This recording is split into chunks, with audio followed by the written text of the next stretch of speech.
Hi everyone, welcome to sketching. Today we're on day 28 of my sketching challenge. Yep, we've only got another 2 more days left of my 30-day sketching challenge. I'm really excited. I hope you are too.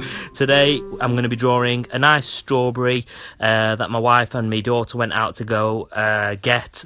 I thought it was really nice and got some decent lighting on it.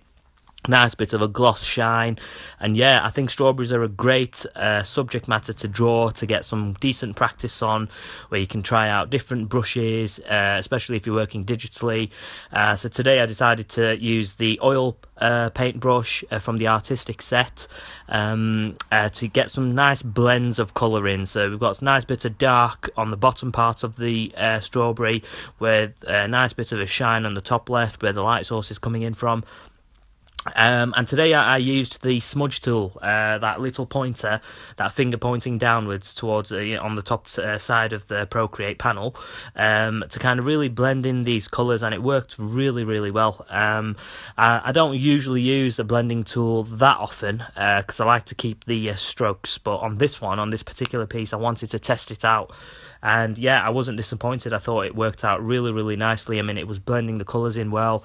But generally speaking, from a digital point of view, blending is never going to be as, how would I put this, as real as traditional, because colours don't tend to blend on the canvas like real colours would do.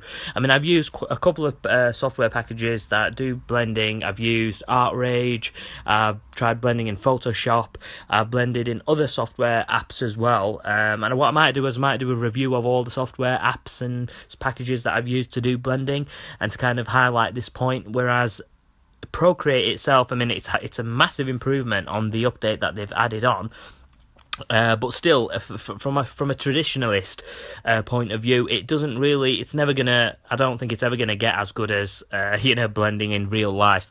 But besides that, I think it's still very good. I mean, the results that I got from this, I thought were pretty well, worked quite nicely. I mean, I did some blending on the leaves as well, and these outlines of the leaves that I've just quickly drawn in are done with a HB pencil with a nice dark green colour. And again, I'm just going in with the oil paint, choosing 2 shades of green, just kind of laying out the colour where the darks are, where the shadows are, and then I'm going to do the same and just blend out the colours using that smudge tool. But yeah, it works really good, especially for these quick sketches. Going forward now, I mean, there's only 2 more sketches left in this challenge, and I'm kind of I've just got so much to do on this channel. I don't really know where I'm going to start, but I think what I might do is, I mean, I'm still a bit under the weather, and you probably can hear it in my voice, or I might end up having another cough attack like I had yesterday.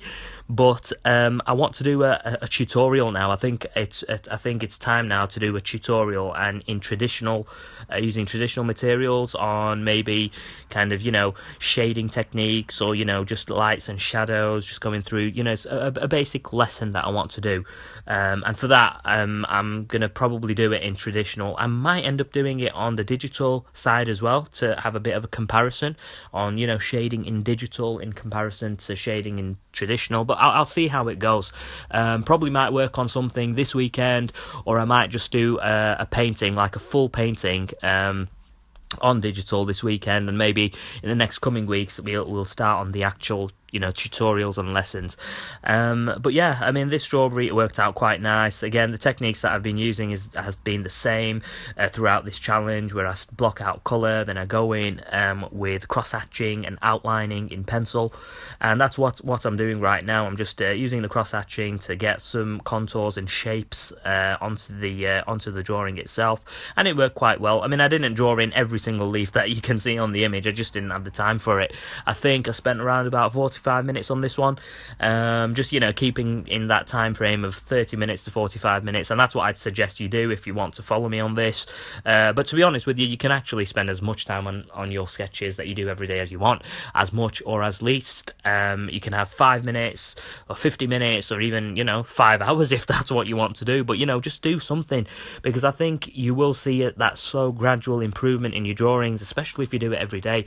Obviously, day-to-day life is always busy, busy, and you can get down under the weather. Some things can happen in your personal life, in your family life, or even in your work life that don't permit you to sit down and take that time out to do drawing.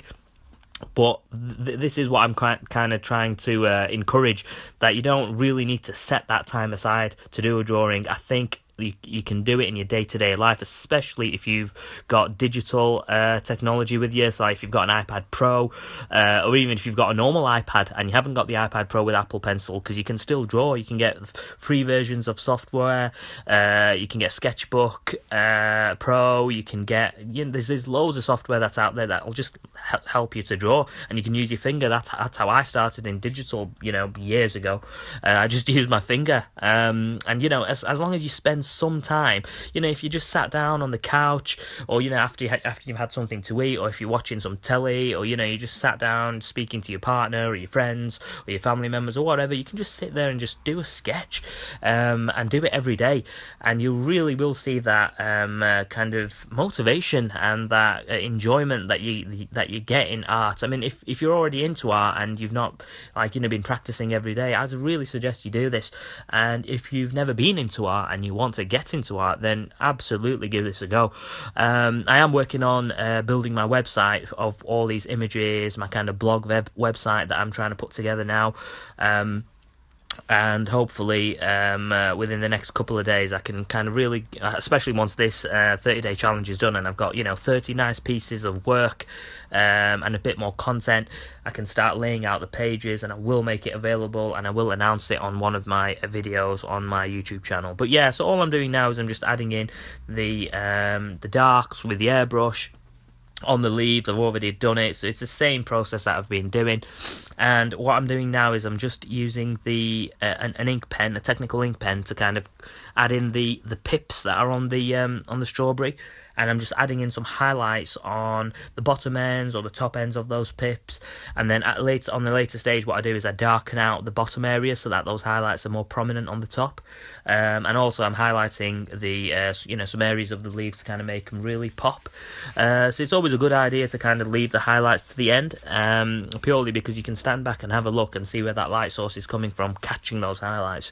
So I hope I hope you've learned something in this sketch challenge series that I've done in the last 28 days, and obviously I'm going to be continuing in the next couple of days, so that to make it 30. And I hope you're trying this challenge out for yourself, and if you are, just let me know in the comments below how it's going for you, or even send me some of the pictures of what you've done, and we can sit down and have a nice little review session together. I think that'll be really helpful, not just for yourself but for myself as well.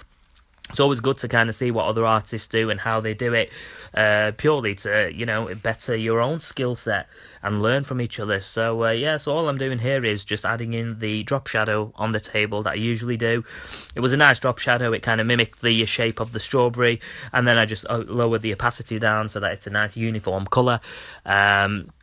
So yeah, it worked out pretty nice on this one, and all I did was I played around with some of the settings on the layers to kind of really bring out that highlight. So I hope you enjoyed this video, so please give it a thumbs up. Please also subscribe to the channel, and please also share the channel with others so we can learn from each other. And thank you so much for your time and help. I hope you have a great evening. Take care of yourself, keep sketching, and peace.